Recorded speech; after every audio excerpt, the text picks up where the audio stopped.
ഈ പുൽക്കൂടൊക്കെ ആദ്യമായിട്ട് ഉണ്ടാക്കിയിട്ടുണ്ടാവുക? ഇത് ഇന്നും ഇന്നലെ തുടങ്ങിയ പരിപാടിയൊന്നുമല്ല. വർഷങ്ങൾക്ക് മുന്നേ 1223 ആദ്യമായിട്ട് പുൽക്കൂട് ഉണ്ടാക്കുന്നത്. കഥയാണോ? എന്ന് ഇരുന്ന് പറയാം. 1223 വിശുദ്ധ ഫ്രാൻസിസ് അസീസി ഗ്രേറ്റ്ചൂല് താമസിച്ചുകൊണ്ടിരുന്ന സമയത്ത് അദ്ദേഹം ഒരിക്കൽ ബത്ലഹേം സന്ദർശിക്കാനിടയായി. അവിടെ ഒരു ഗുഹ സമാനമായ സ്ഥലത്ത് ഉണ്ണിയേശുവിന്റെ തിരുസ്വരൂപം സ്ഥാപിച്ചിരിക്കുന്നുണ്ട്. അപ്പോൾ ഈ ബത്ലഹേമിലെ ഈ തിരുപ്പിറവി ദൃശ്യം ഒരിക്കലും ബത്ലഹേമിൽ പോകാനിടയില്ലാത്തവർക്ക് കാണാൻ പറ്റിയാൽ അത് അവർക്കൊരു ഭാഗ്യാനുഭവം ആയിരിക്കുമെന്ന് അദ്ദേഹം വിശ്വസിച്ചു. അതുപോലൊരു ദൃശ്യം പുനഃസൃഷ്ടിക്കാൻ വേണ്ടിയിട്ട് മാർപ്പാപ്പയോട് അദ്ദേഹം അനുവാദം ചോദിച്ചു. മാർപ്പാപ്പ അനുവാദം കൊടുക്കുകയും ചെയ്തു. ക്രിസ്മസിന് ഇനി വളരെ അടുത്ത നാളുകളേ ഉള്ളൂ. അപ്പോൾ അത്രയും പെട്ടെന്ന് കാലത്തൊഴുത്തും പുൽക്കൂടും ഒക്കെ നിർമ്മിക്കണം. അത് ആലോചിച്ച് അദ്ദേഹം ആശ്രമത്തിലേക്ക് ചെന്നപ്പോൾ ആശ്രമത്തിൽ അദ്ദേഹത്തിനെ കാത്തൊരാൾ ഇരിപ്പുണ്ടായിരുന്നു. അതാണ് ഗ്രേറ്റ്ചൂയ്ക്ക് അടുത്തുള്ള ഓക്ക് വനങ്ങളുടെ നല്ലൊരു ഭാഗത്തിന്റെ ഉടമയായിട്ടുള്ള ജിയോവാനി വെൽറ്റ പ്രഭു. അദ്ദേഹം ഈ ഫ്രാൻസിസ് അസീസിനെയും സന്യാസിമാരെയും ക്രിസ്മസിന് തന്റെ വീട്ടിലേക്ക് ഭക്ഷണം കഴിക്കാൻ വേണ്ടി ക്ഷണിക്കാൻ വന്നതായിരുന്നു.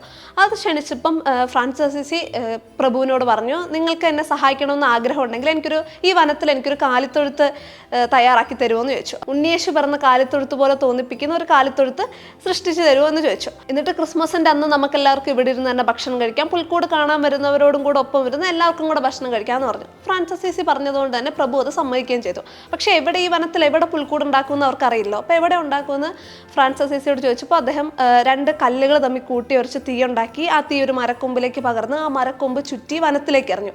ആ മരക്കൊമ്പ് ചെന്ന് വീണെടുത്ത് അവർ പോയി നോക്കുമ്പോൾ ഒരുപാട് പാറക്കൂട്ടങ്ങളും അതിൻ്റെ ഇടയ്ക്ക് കാട് മൂടിക്കിടക്കുന്ന ഒരു ഗുഹയും കണ്ടു. അപ്പോൾ ഇത് ദൈവം ഒരുക്കി വെച്ചിരിക്കുന്ന ഒരു സ്ഥലമെന്ന് അദ്ദേഹം വിശ്വസിക്കുകയും അവിടെ തന്നെ പുൽക്കൂട് നിർമ്മിക്കാമെന്ന് തീരുമാനിക്കുകയും ചെയ്തു.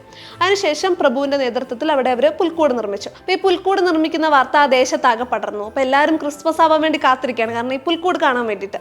അങ്ങനെ ക്രിസ്മസിന്റെ ദിവസം പാതിരാ കുർബാനയ്ക്ക് മണി മുഴങ്ങിയപ്പം അവിടെയുള്ള ദേശവാസികളെല്ലാവരും കൂടെ ആ ഗുഹയ്ക്കടുത്തേക്ക് വന്നു. അവരെല്ലാവരും കൂടെ പുൽക്കൂട് കാണാൻ വന്നു. അപ്പം അവിടുത്തെ സന്യസ്തരും ഗ്രാമീണരും എല്ലാവരും കൂടെ പുൽക്കൂട് കാണാൻ വന്നപ്പോഴേക്കും അവിടെ ഒരു കാളയും ഒരു കഴുതയും അവിടെ എവിടെയായിട്ട് കുറച്ച് കച്ചിക്കൂമ്പാരങ്ങളൊക്കെ തയ്യാറായിരുന്നു. അപ്പോൾ കാണാൻ വന്നവരിൽ ഒരു സ്ത്രീ ഒരു പുരുഷനെയും പ്രഭു പരിശുദ്ധ മറിയത്തിൻ്റെയും ഔസേപ്പിതാവിൻ്റെയും വേഷം ധരിപ്പിച്ചു. അപ്പോൾ അവിടുത്തെ ഉണ്ണീശോനെ പൊതിയാൻ വേണ്ടിയിട്ട് അവർക്ക് തുണി കിട്ടാത്തത് കൊണ്ട് ഔസേപ്പിതാവിൻ്റെ ഡ്രസ്സിൽ നിന്ന് തന്നെ ഒരു പീസ് വലിച്ചെടുത്തിട്ടാണ് അവർ ഉണ്ണീശോനെ പുതപ്പിച്ചത്.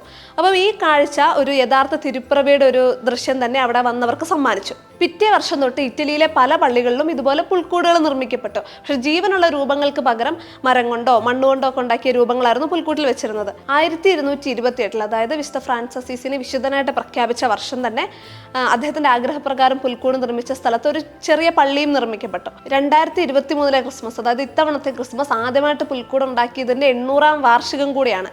1223 ആദ്യമായിട്ട് പുൽക്കൂട് ഉണ്ടാക്കിയതിനു ശേഷം ഇതുവരെ ലോകത്തെവിടെയും ഒരു ക്രിസ്മസിനും പുൽക്കൂട് ഉണ്ടാക്കാതിരുന്നിട്ടില്ല.